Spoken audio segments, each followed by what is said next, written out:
I want to respond to an email from one Brett who has 5 suggestions for better democracy.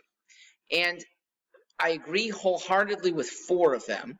I want to respond to one about which I am ambivalent. It is term limits. I am generally against legislating term limits. Notice I said legislating. I think limiting the number of times that a not so good legislator is wise. But we have that power now. It's called unelect them, okay? They're up every 2 years, or in some cases every 6, and that's for U.S. Senator. So if he's a scoundrel, make him go away without the force of legislation. And you know what this does?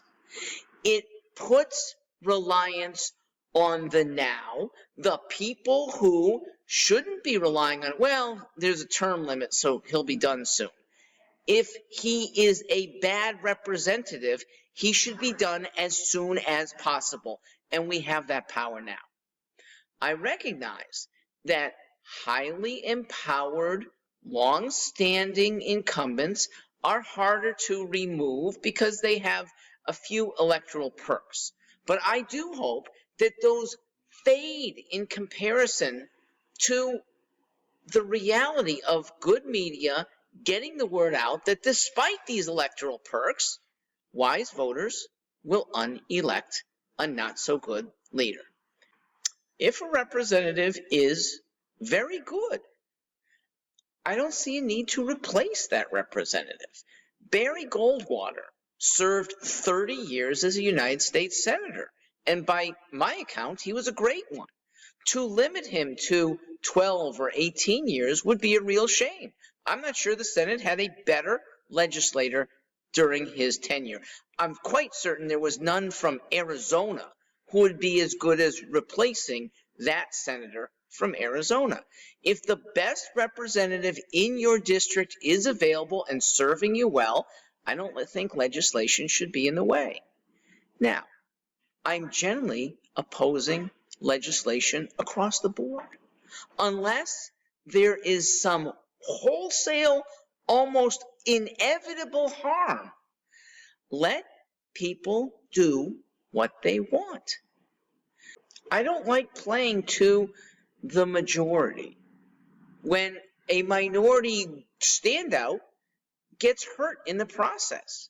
So it's got to be like beyond a reasonable doubt, something that is less than 1% of the time harmful for me to want legislation. If it's harmful, we can figure it out without the force of government.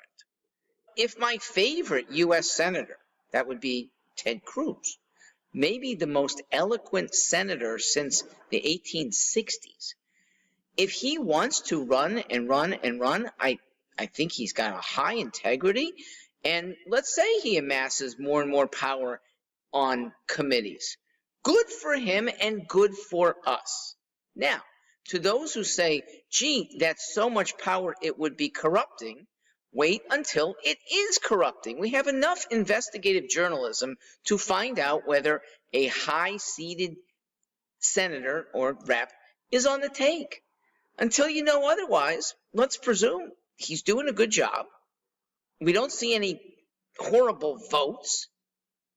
And to those who think that there's so much power just inherent in being a senator for all that long, well, it's probably because we've granted so much responsibility and often funds to our legislator.